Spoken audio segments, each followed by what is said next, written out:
Human connection requires trust, vulnerability, and respect of others. Human connection is the cornerstone of health. Let me explain. This is me in 1991. Where were you? Maybe you were listening to Nirvana's Smells Like Teen Spirit, rescuing the princess in The Legend of Zelda on your Super Nintendo. Or maybe you were scared to death watching Jodie Foster in Silence of the Lambs. But whether or not you remember where you were, try to imagine with me a reality that some people faced that year, one that makes Hannibal Lecter seem like a tame nightmare. In 1991, in the country of Bhutan, the government was carrying out an ethnic cleansing on a minority people. Hannah Dawn Rai, the smallest child in this picture, and her family were part of that minority. When she was just 2 years old, they were forced to flee to a refugee camp in neighboring Nepal. As if that weren't tragic enough, her father and brother died preventable deaths within the next 6 months. In the camps, there were no toilets or clean water. There were other conditions that promoted disease. And for the next 16 years, Hannah and her family lived there. They received food supplements from the UN twice a month. Her predominant memory of childhood is feeling hungry. But like many of us, Hannah found joy in the midst of hardship. She has fond memories. She remembers the taste of cardamom in her chai as people sat together drinking tea, the clink of marbles hitting each other as she played with classmates after school, or the peals of laughter as she gathered with friends on a holiday picnic, like in this picture. That's Hannah in the orange scarf. So Hannah connected not just with her friends, but also in service. She remembers helping her family with chores around the house, like laundry, crushing rocks with her mom in their manual labor job, even wanting to give rice to beggars, though her family had no money of their own. Because of these difficult circumstances, Hannah developed perseverance and a strength of character, and she carried these with her, even as she was resettled to Nashville in 2008. Here, Hannah rejoiced because she had plenty of food. She even ate eggs for a month straight because they had been such a luxury in the camp. She remembers marveling at the automated doors at Walmart. But Hannah was looking for something new without remembering what she already had. She had left something behind, the human connection. Hannah's first 2 weeks in Nashville, she didn't even open the doors to her apartment because she didn't see people outside. She heard the sound of a television for the first time, but not the sound of real laughter. Hannah was incredibly lonely. But her story continues, and her vulnerability became the means through which she could serve. Her own brokenness gave her insight into another broken system. Would anyone argue that our healthcare system is in serious need of reform? Even health itself needs redefining. So often it's defined in terms of illness. How are you feeling today? Well, I've got a headache, or my allergies are killing me. But if health isn't just the absence of illness, then what is it? Usually we think of health care, the access to care, our quality of care, but there are other factors like our physical environment, our health behaviors, and socioeconomic factors like housing and education. These are the social determinants of health. If these social determinants make up the most of the factors that influence our health, where do we tend to invest? Usually, it's in that 20%. We get so caught up in how best to implement healthcare that we forget to invest in opportunities that most impact our health. So let's bypass today's gridlocked debate of healthcare reform and look at these social determinants. What's working in more resource-limited areas?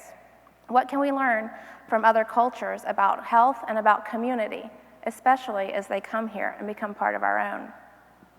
We're not as individualized as we like to think. We can't be separated from our cultures or our community. So why is our healthcare? We know that social isolation increases our risk of illness and death, and our medical system tends to treat the individual without the family or the community. We're seeking innovation while forgetting contextualization. We're looking for something new without remembering what we already have. So let's go back to Hannah and follow her on a journey, not just around the world, but from a belief that resources are purely economic to a realization that resources are physical, cultural, social, and spiritual.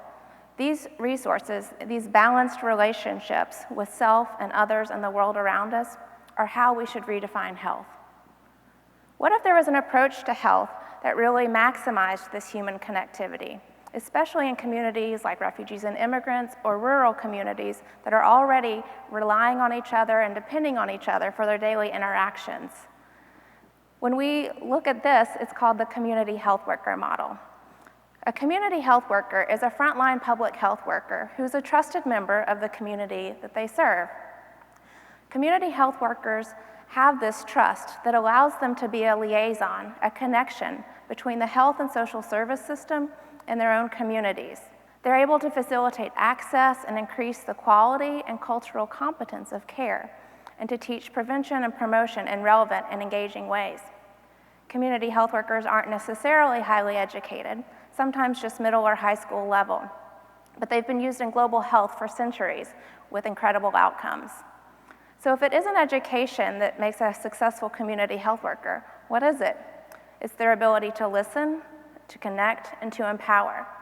It's less the science of health and more the art of it. Perhaps you've heard of community health workers.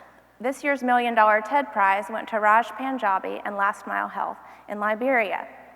There, community health workers are extending primary health services to over 1 million people in rural populations throughout the country. Panjabi says, "Our will to serve others can help us transform our own communities." And that transformation is happening everywhere around the world, including here in Nashville. Today, Hannah is a community health worker in our city. She's working with refugees, helping elders exercise when they've never done so before. She's helped lower a client's hemoglobin A1C from 10 to 8 in just 3 months. But more than that, she's building relationships and practicing presence, listening when patients don't feel heard or understood by their healthcare providers or sometimes even their own families. The community health worker model is one of capacity building, honing skills, restoring dignity, and cultivating whole person health in individuals and in communities. And it's not just communities born outside the United States. There are over 48,000 community health workers in our country. For comparison, that's about equal to the number of professional photographers or actors in our country.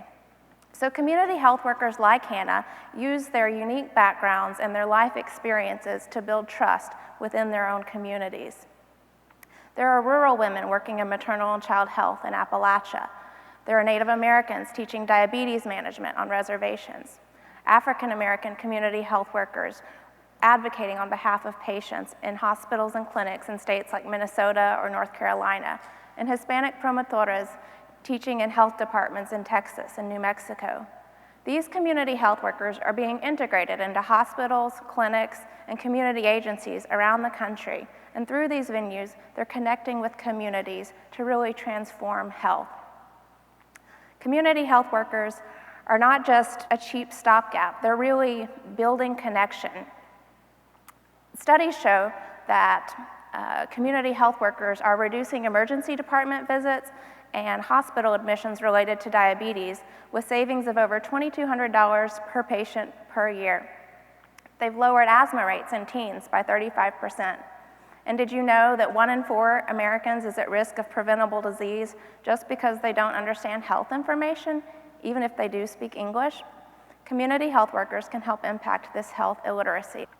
There's a return on investment with this model as well, anywhere from a 2-to-1 return to a 10-to-1 return in studies on diabetes, hypertension, asthma, and more. These health outsiders are really transforming communities from within. They're breaking down barriers and capitalizing on cultural strengths. We see globally that they're producing generational effects as they multiply the effects of and translate the advances of medicine because they understand the value of connection. It's what makes a model that's so seemingly simple so very powerful. So here we are in Music City, the healthcare capital of America, but it's neither the music nor the industry that we're most famous for or the most proud of. It's our Southern hospitality, the human connection. We're made for human connection.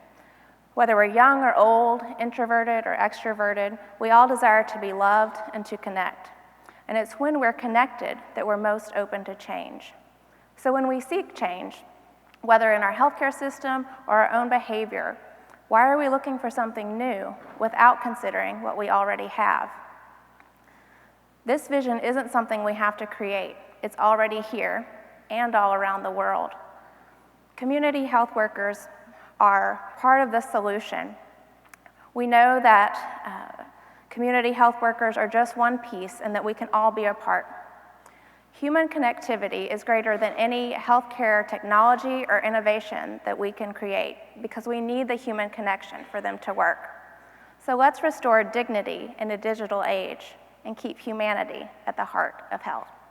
Thank you.